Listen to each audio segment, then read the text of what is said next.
The Assembly will hear an address by His Excellency Kashim Shettima, Vice President of the Federal Republic of Nigeria. I request protocol to escort His Excellency and invite him to address the Assembly.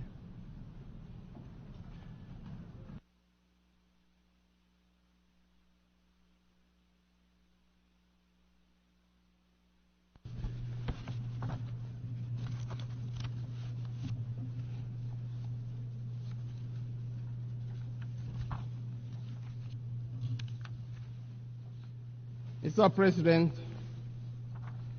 Your Excellencies, heads of delegation, distinguished ladies and gentlemen. Mr. President, as you assume the leadership of this august assembly, our world is confronted by profound moral questions that will require more than the habitual remarks from this elevated podium to resolve. These are questions about the ultimate purpose of our organization, the United Nations itself, and how it can remain relevant and resilient.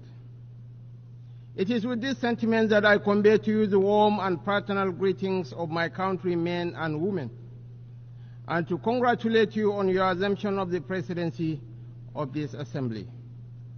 Let me assure you of the full cooperation of my delegation in discharging your honorable responsibilities during your tenure. In the same vein, I wish to extend my appreciation to your predecessor, His Excellency Dennis Francis, for the many remarkable achievements recorded during his stewardship. It gives me particular pleasure to commend His Excellency Antonio Guterres, the Secretary General of the United Nations, for his commitment to the cause of peace and development and the democratization of the United Nations to reflect the need to correct the historic injustice that has been done to Africa. I am also delighted to note the steadfast support given to the Secretary General by our own sister and compatriot, Amina Mohammed, Deputy Secretary General, while sharing the burden of leadership and responsibility in leading a complex organization like the United Nations. Mr. President, the theme of this year's General Assembly leaves us in no doubt that there is still work to be done to bridge the gap between the aspirations and the realities confronting our world today. It also underscores the need to remind ourselves that the United Nations stands for inclusiveness, anchored on the tripod of peace, sustainable development, and human rights. Today, these pillars of our organization are threatened. They risk being broken by the relentless pursuit of individual national priorities rather than the collective needs of the nations that are assembled here today. While commitment to multilateralism offers us the surest guarantee of global action to address the existential challenges we face, singularity and nationalism are undermining the aspirations towards a peaceful and collective resolution of such challenges. From last year's summit, and indeed from previous years, we have carried over the numerous challenges of terrorism, armed conflict, inequality, poverty, racial discrimination, human rights abuses, food crisis, hunger, irregular migration, piracy, global pandemics, hyperinflation, nuclear proliferation, grinding debt burden, climate change, and a host of other vexations. The continued manifestations of these challenges testifies to our failings rather than to any lofty achievements on our part. Billions of dollars are being committed to the prosecution of wars and the panning of the embers of conflict. Yet, we always recoil from bringing out the resources we need to build peace and to deliver life's necessities to people. The question of governance is at the heart of our problems and also the solution to them. We recognize this in Nigeria when on 12th June this year, we celebrated a quarter of a century of unbroken democratic rule. We are no less proud of this achievement than the fact that during the last 2 decades, a sustained process of democratization has swept over Africa. However, the return of unconstitutional changes of government and forceful military takeovers in some countries of the Sahel underscores the fragility of democracy when it is not backed by economic development and sustained peace and security. It is this fragility, rather than the milestone that democratic governance has achieved in Africa, that should matter most in our deliberations at this and other high-level segments of the 79th session of the General Assembly. While we are for all possible changes of government, we can also recognize the impatience in cities and villages as a sometimes slow and grinding turn of the wheel of democracy. Our people need employment. They need decent livelihoods. They desire good and affordable education and health care for their children and families. They need to live in healthy, safe, and secure environments. They need hope, and they need opportunity. They desire to live in peace and tranquility, to pursue whatever gives them happiness and contentment. When governments fail to deliver, the people are bound to question the utility of democracy and other ideals like rule of law. The global debt burden undermines the capacity of countries and governments to meet the needs of their citizens. Creeping trade barriers and protectionist policies are destroying the hopes for prosperity of peoples and nations. Unbridled competition, rather than cooperation, is discouraging incentives driving away investment. Above all, insecurity is driving people into unprecedented hardship and misery that in turn affect the people's confidence in democracy.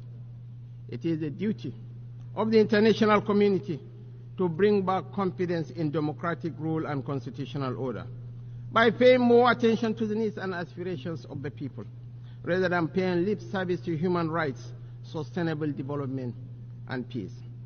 We need the sustenance of democracy, not just the form. We cannot build durable societies with the threats of terrorism, banditry, and insurgency growing in our countries and regions. Indeed, violent extremism remains an existential threat to both national and international peace, security, and development. We are making concerted efforts to contain and roll back this threat. The high-level African counter-terrorism meeting hosted by Nigeria in April 2024 and its outcome, the Abuja Declaration, promises to provide solutions to the challenges presented by terrorists and insurgents. Your Excellencies, distinguished ladies and gentlemen, climate change is a driver of insecurity, which also poses a veritable challenge to sustainable development. A few weeks ago, large areas of my country were inundated by seasonal flood waters, including one of our largest cities, Maiduguri, in the northeast. Other parts of Nigeria also experienced similar tragedies, occasioning the loss of lives and property. We need not remind ourselves to remain faithful to the implementation of the commitments that we all gave voluntarily at the various COP meetings. Failure to do so is merely to postpone the inevitable. No country is immune from the effects of climate change. It is better that we cooperate and collaborate to meet this ever-increasing challenge, rather than remaining in our shells, waiting for the inevitable to happen. A common challenge requires a common solution. Nigeria stands ready to meet our obligations in terms of mitigation and adaptation measures nationally and regionally, with the active participation of other countries and international partners. Mr. President, conflict resolution is the main reason why the UN exists, but the task of prevention becomes all the more difficult when conflict becomes normalized, when even the condemnation of violence and civilian casualties and calls for a ceasefire are somehow regarded as controversial. As we emphasize at the Abuja high-level ministerial meeting, we must renew our focus on conflict prevention. Indeed, addressing the root causes of conflict is often the first step towards providing long-term solutions. Clearly, some of the root causes of conflicts are social in nature, including poverty, hunger, ignorance, inequality, and exclusion, as well as other forms of injustice. In the Sudan, other parts of our continent, and further afield, foreign actors are exacerbating these tensions to prolong conflict and deepen the suffering of innocent people. Today, we are all witnesses to the heart-wrenching situation in Gaza and other Palestinian territories. We cannot discuss war and peace, conflicts and resolution, or humanitarian imperatives today without reflecting on the Israeli-Palestinian conflict that has been raging since 7th August last year. Of course, the conflict predates this period and has been simmering for a better part of half a century. What it tells us is that the international community has failed to live up to the spirit and aspirations of the United Nations to rid the world of inequality, violence, and domination of one people by another. Justice is antithetical to revenge. Freedom is an inalienable right and a natural entitlement that cannot be denied to any people. The Palestinian people deserve their independence. They deserve to have a home of their own in territories already recognized by this very assembly and by international law, which is being routinely ignored. Nigeria continues to urge efforts to bring back on track the two-state solution that offers the prospect for a new beginning for the region. Nigeria reaffirms to supporting United Nations peacekeeping operations. We recognize the need for Africa to build strong and professional armies to meet the multiple challenges we face. Consequently, we reiterate the call for international support to operationalize the African standby force, in addition to the provision of requisite support and resources to ensure the upgrade, take-up, and effectiveness of a center of excellence on issues of counterterrorism in Africa. Mr. President, reform of the Security Council is critical if the UN is to strengthen its relevance and credibility in our rapidly changing world. Some permanent members of the United Nations Security Council have offered encouraging, if tentative, indications of support on the issue of reform of the Council.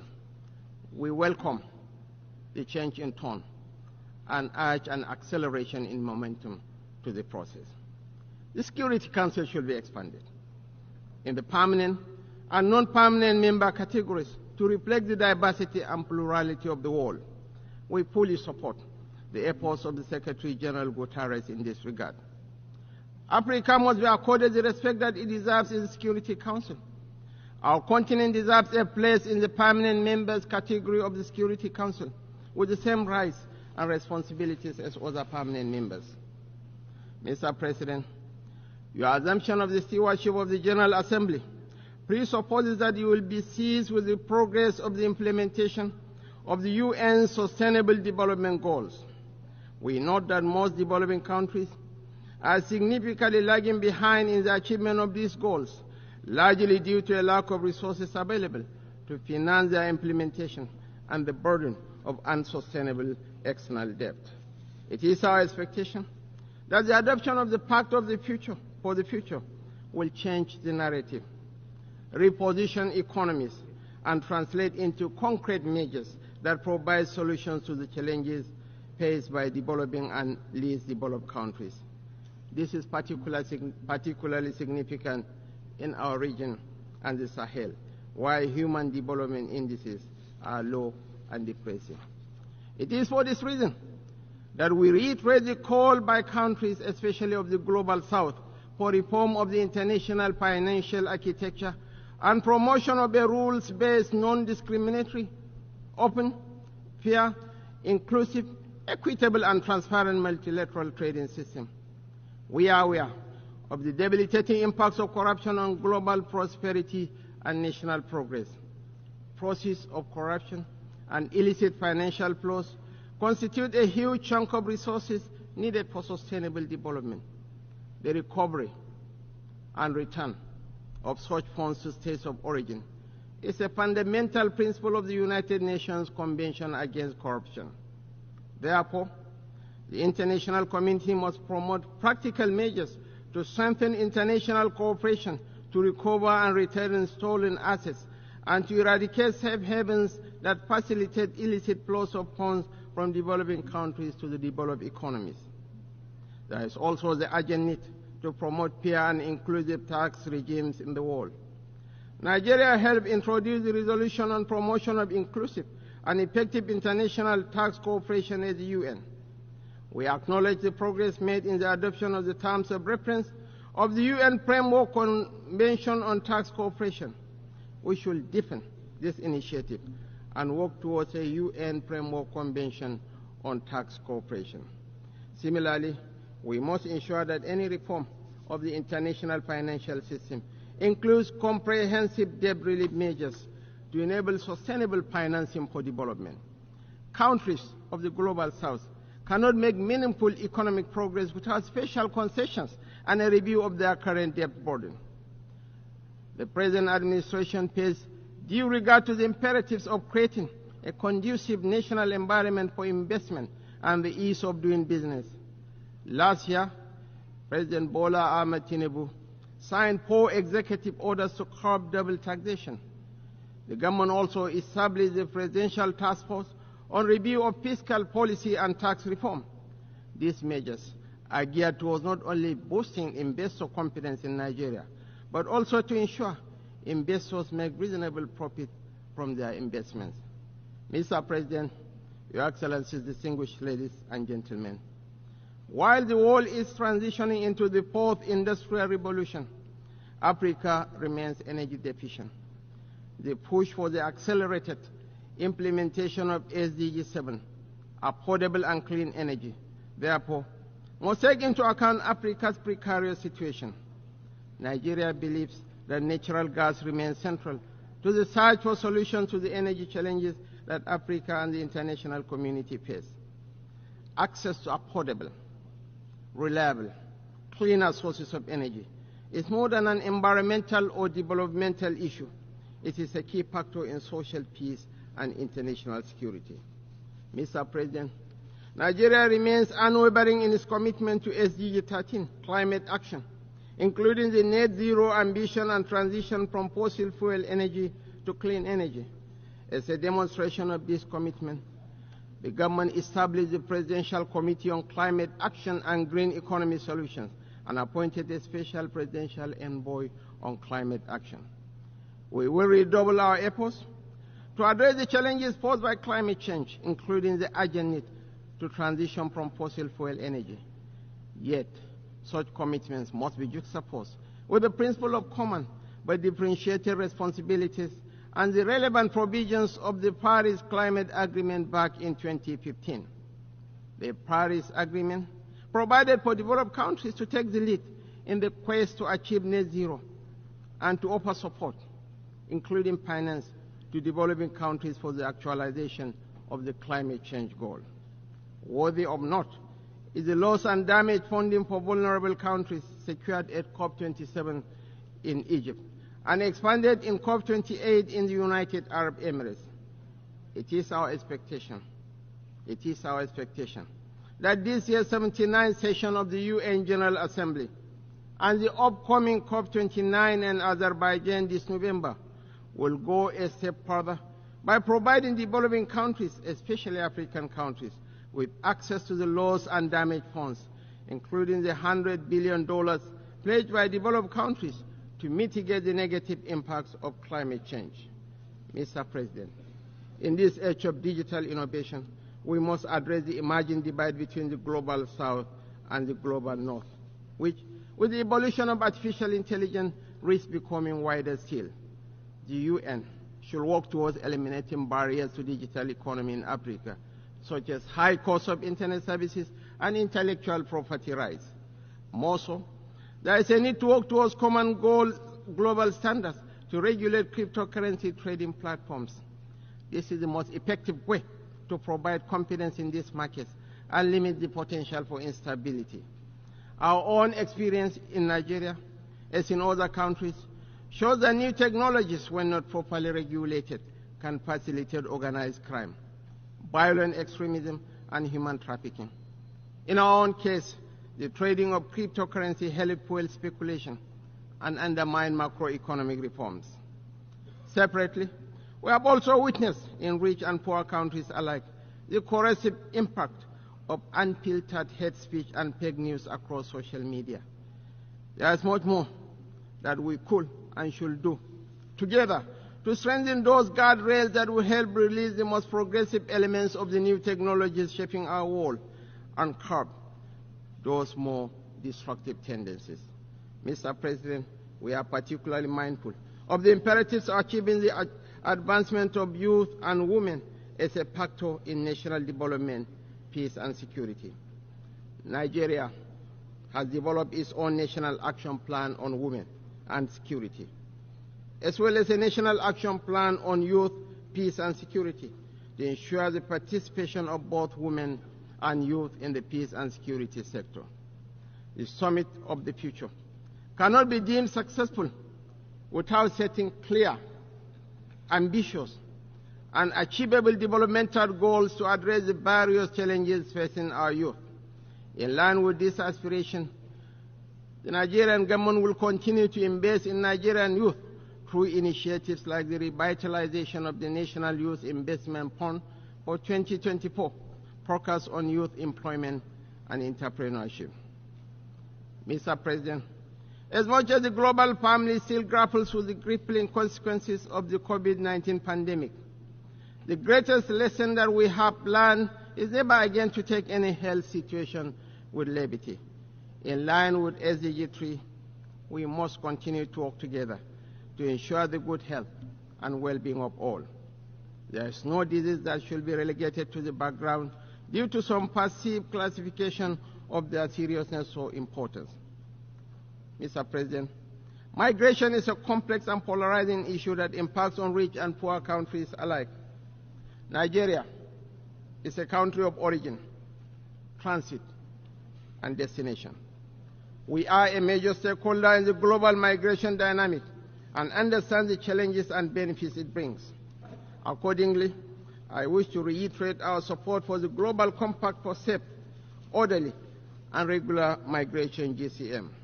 The GCM, which all of us should continue to support, represents our collective efforts at providing major safeguards for the treatment of migrants. Mr. President, I will conclude by reaffirming Nigeria's steadfast commitment to the deepening of multilateralism. Just as we did 65 years ago on this podium when we joined the United Nations as the 99th member state, we remain committed to that desire to remain friendly with all nations and participate actively in the works of the United Nations, as expressed by our founding Prime Minister, Sir Abubakar Tafawa Balewa. It is my hope that our deliberations this year will result in solutions that will address our collective challenges and accelerate the attainment of the Sustainable Development Goals, as well as the advancement of peace and human dignity for the sake of present and future generations. I thank you all. On behalf of the Assembly, I wish to thank the Vice President of the Federal Republic of Nigeria.